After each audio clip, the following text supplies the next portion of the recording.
సరైన ప్రాపర్టీని ఎంచుకోవడంలో తికమక పడుతున్నారా? ఇక ఆ కన్ఫ్యూజన్ వద్దు. అపార్ట్మెంట్లు, విల్లాలు, ప్లాట్లు మీకు కావలసినవన్నీ ఒకే చోట. Suman TV biggest property expo October 18th, 19th HSCC Novotel Hyderabad. ఇప్పుడే ఫ్రీ ఎంట్రీ కోసం కాల్ చేయండి.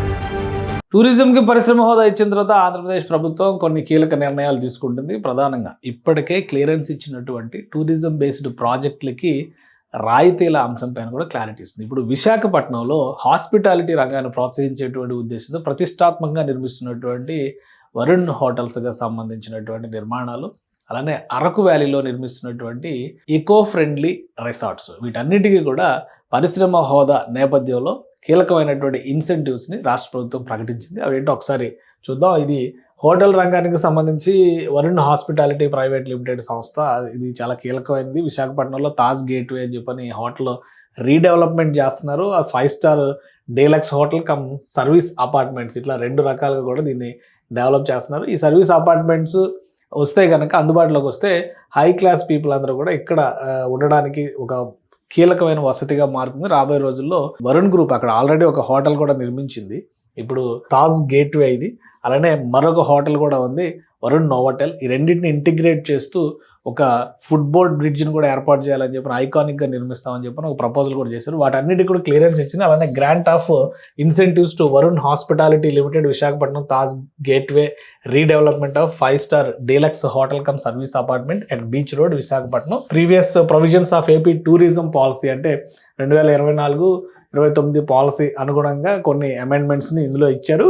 వరుణ్ గ్రూప్ తీసుకొచ్చినటువంటి, అంటే బే శాండ్స్ అని చెప్పని, అలాగే నోవోటెల్, ఈ 2 హోటల్స్ మధ్యలో కూడా ఒక నిర్మాణం GVMC to construct the foot over bridge between Novotel and Varun Bay Sands, అంటే ఇప్పుడు తాజ్ వరుణ్ బీచ్ అని చెప్పని గతంలో అనేటువంటి పేరు అనమాట. ఇప్పుడు ఈ రెండింటిని, ఈ నోవోటెల్ అండ్ బే శాండ్స్, ఈ రెండింటిని ఇంటిగ్రేట్ చేసేటువంటి బ్రిడ్జ్ అది వరుణ్ గ్రూపే దీన్ని నిర్మిస్తామని చెప్తుంది. కాబట్టి దానికి ఒక క్లారిటీ ఇచ్చింది. అలానే ఎస్ఐబిబి ప్రమోషన్స్లో భాగంగా దీనికి గతంలో ఇచ్చినటువంటి పర్మిషన్స్, వాటిలో చిన్న అమెండ్మెంట్స్ని కోట్ చేసింది. ఇక మేజర్ ఇందులో మార్పు మనం చూడాల్సింది ఏంటంటే, ఈ GVMC Visakhapatnam to grant necessary permissions as per the regulations of MS measures Varun hospitality private limited for construction of the foot over bridge at their own cost. వాళ్ళకే కట్టుకోవడానికి పర్మిషన్ ఇచ్చారు. Connecting the existing Novotel hotel and the proposed hotel project, redevelop చేస్తున్నటువంటి project. రెండింటిని integrate చేసి provided the foot over bridge is designed as an iconic bridge. So రాబోయేటువంటి రోజుల్లో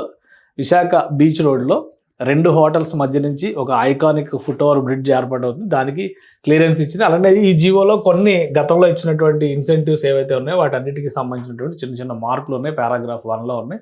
so అదంతా డీటెయిల్గా చూడాల్సినటువంటి అంశం కాబట్టి పక్కన పెడదాం. ఇంకోటి, అరకు వ్యాలీకి సంబంధించినటువంటి VSK hotels and resorts limited LLP సంస్థ, దీనికి కూడా ఎకో లగ్జరీ రిసార్ట్స్ని అరకు వ్యాలీలో వీళ్ళు డెవలప్ చేస్తున్నారనమాట.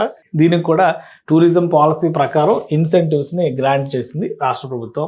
ఈ ఎకో ఫ్రెండ్లీ రిసార్ట్స్ ఇవన్నీ కూడా పర్యావరణ పరంగా అనుకూలమైనటువంటి రిసార్ట్స్గా మనం చెప్తాం. ఇది ఆల్రెడీ ఇంతకు ముందర పర్మిషన్ ఇచ్చారు. 55 కోట్ల ఇన్వెస్ట్మెంట్ ఇందులో పెడుతున్నారు ఈ లగ్జరీ రిసార్ట్స్ కోసం. Proposal for development of luxury resorts at Araku valley with an investment of 55.84 crores, 55.84 లక్షల రూపాయల ఇన్వెస్ట్మెంట్స్తో with a potential to create employment of 98 people directly and 100 people indirectly, అంటే దాదాపు 200 మందికి ఉపాధి ఇచ్చేటువంటి ప్రాజెక్ట్ కింద ఇది చెప్తున్నారు. దీనికి కొన్ని మినహాయింపులు, అంటే ఈ ఇండస్ట్రీగా అనౌన్స్ చేసిన తర్వాత ఏవైతే అప్లికబుల్ అంశాలు ఉన్నాయో వాటన్నిటిని మళ్ళీ కొనసాగిస్తూ, ఇది reimbursement of state GST, so ఇవన్నీ కూడా power supply charges, electricity duty charges, ఇవన్నీ కూడా ఒక 5 ఏళ్ల పాటు మినహాయింపులు ఇస్తూ నిర్ణయాలు తీసుకుందన్నమాట. అంటే విశాఖ తీరంలో రాబోయేటువంటి రోజుల్లో డెవలప్మెంట్ పెద్ద ఎత్తున జరుగుతుంది.